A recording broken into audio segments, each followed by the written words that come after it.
the ocean, where life began and where nightmares are born. In the crystal clear waters of the Caribbean, a creature moves slowly. It's beautiful, almost like a living painting. Its fins spread like the crown of a sea god. But each of those spines is a venom-tipped needle. A single touch can paralyze a person in burning pain.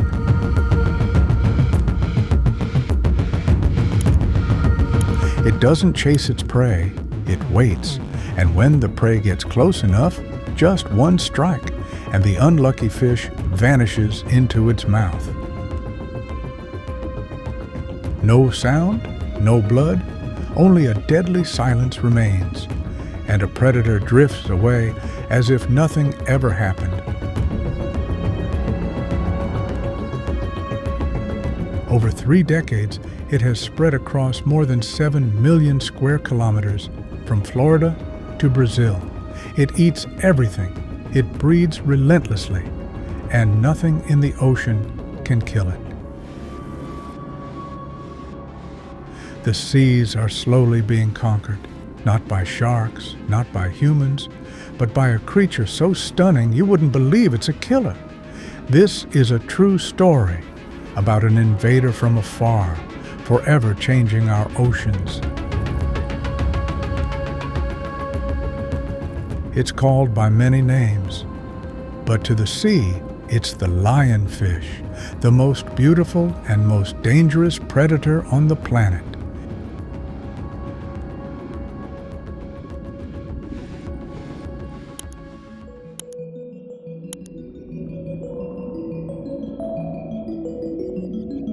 It wasn't born here, not in the Caribbean, not in the Atlantic. It came from the other side of the world, the Indian and Pacific Oceans, where it was once just a small part of a vast ecosystem with natural enemies, order, and limits. At home, lionfish lived in balance. Predators like reef sharks, moray eels, and octopuses kept their numbers in check.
But then humans came, and we broke everything. In the 1980s, in the state of Florida, lionfish became luxury decorations in fancy aquariums. They were beautiful, exotic, and they made their owners look stylish. Until one day, some were released into the ocean. Some say it was an accident. An aquarium shattered during Hurricane Andrew in 1992.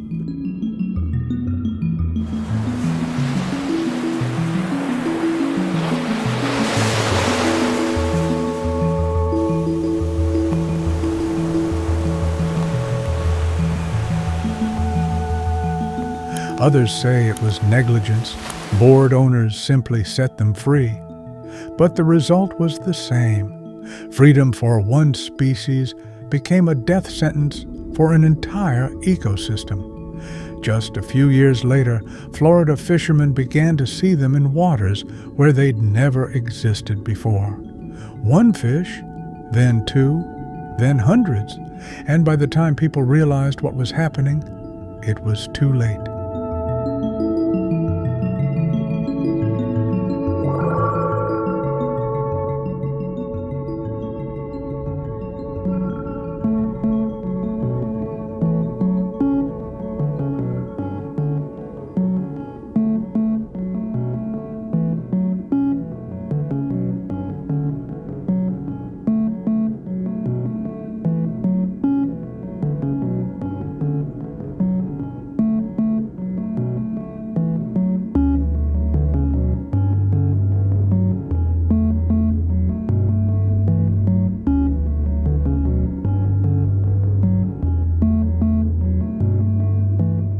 maps began to show the invasion's path, from Florida's east coast in 1985, spreading through the Bahamas, Cuba, Jamaica, consuming the Gulf of Mexico, and reaching all the way to Brazil.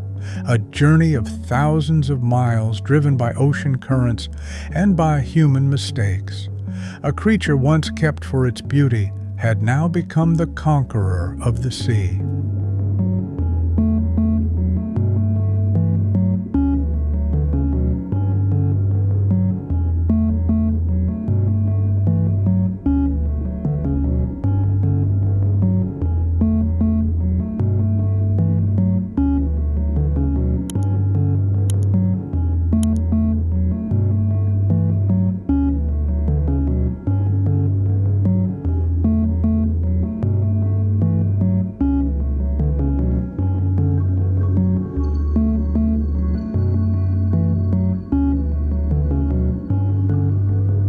In the ocean, every creature evolves to survive, but the lionfish evolved to dominate.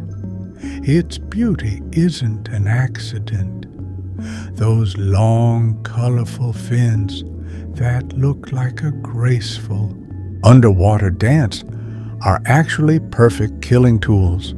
When it swims, the fins spread like a net, creating illusions that disorient its prey. In the shadows of coral reefs, it glides closer, its eyes barely moving, waiting for the perfect moment. Then suddenly, with one lightning-fast snap, an entire school of fish disappears. No blood, no noise, only clouds of sand drifting in the water.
A single adult lionfish can eat over 50 small fish a day and live more than 15 years. But what truly shocked scientists wasn't its appetite, it was its intelligence. Divers noticed that lionfish hunt in teams. Two of them would flank a school of juveniles, cornering them against coral, then take turns striking. That's not just instinct, it's strategy. And if that weren't bad enough, its body is wrapped in venomous armor. 18 spines along its back, belly, and fins are filled with powerful neurotoxins that can paralyze human muscles for hours in excruciating pain. For smaller prey, a single brush is fatal. A predator that's intelligent, swift, poisonous, and completely without enemies. Nature never creates perfection, but humans accidentally did.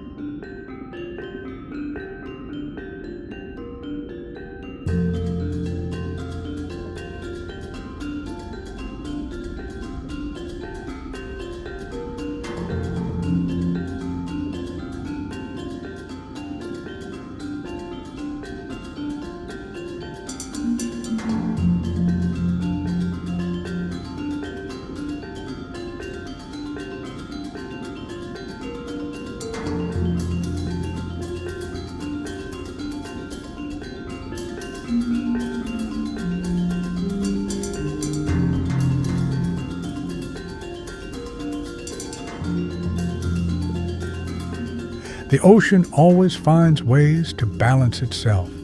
But when an outsider enters, everything collapses. Each lionfish can wipe out entire populations of small reef fish in a few square meters. Those tiny fish once kept algae in check and protected coral. Now, they're gone.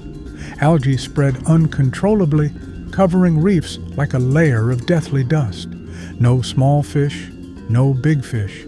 Only white bones remain, and a predator drifting through the ruins, unaware that it caused them.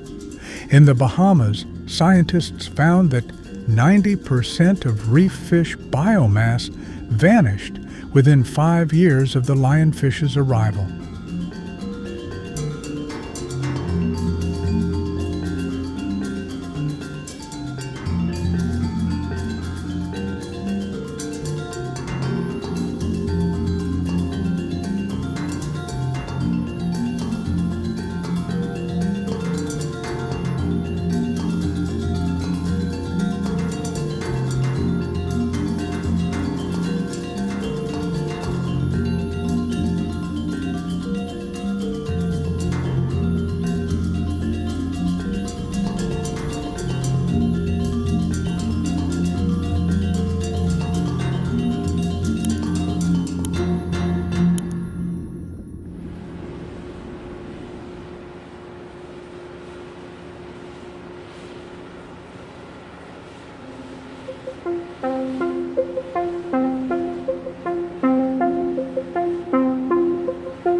Once vibrant coral gardens had turned into underwater graveyards.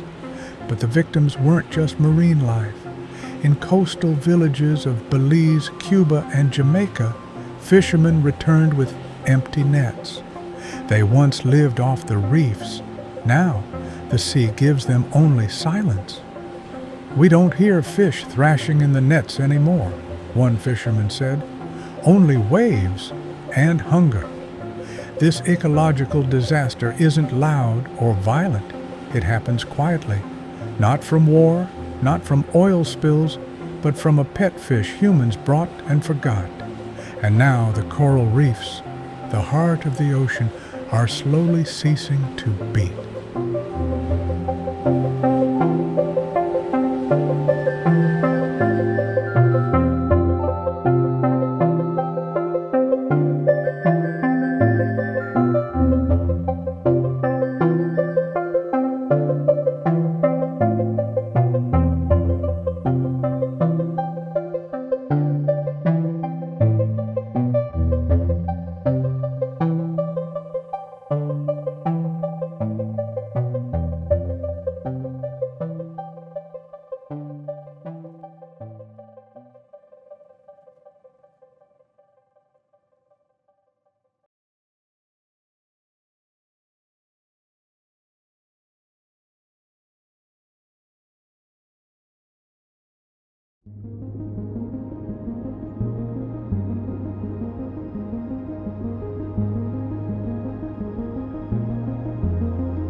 When the invader has no predator, humans must become the hunters.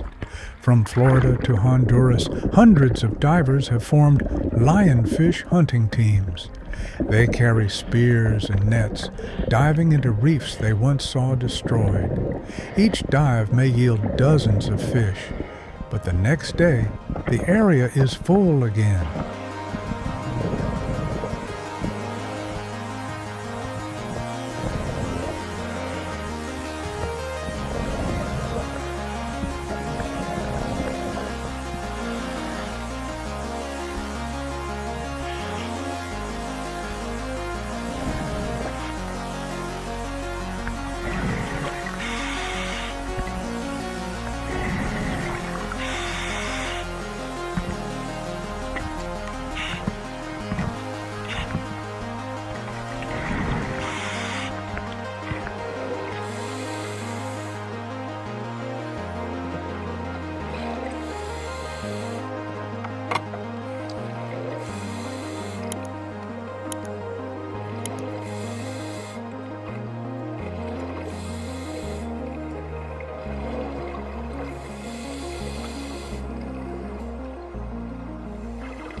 In the Bahamas, the government launched the Lionfish Derby, the world's largest lionfish hunting competition. Hundreds of divers compete. Restaurants and chefs turn them into gourmet dishes, hoping to turn the enemy into food. A slogan spreads across the Caribbean: eat them to beat them. Their meat is white, delicate, and sweet, like cod.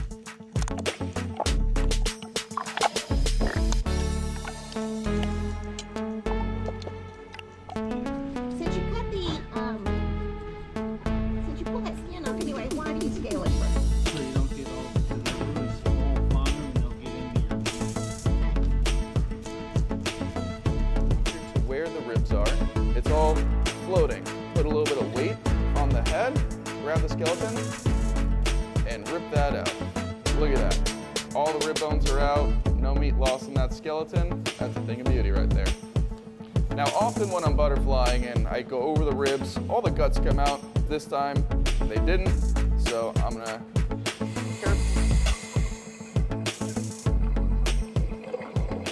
But no matter how many contests or dinners, the numbers don't drop. A single female can lay 20,000 eggs at a time, every 2 weeks. That means just one surviving pair can repopulate the ocean. Engineers have even built underwater robots to hunt them at depths humans can't reach. Small camera-equipped machines deliver electric pulses to kill lionfish, working day and night. But even technology has limits. The ocean is too vast. The invaders, too many, too fast.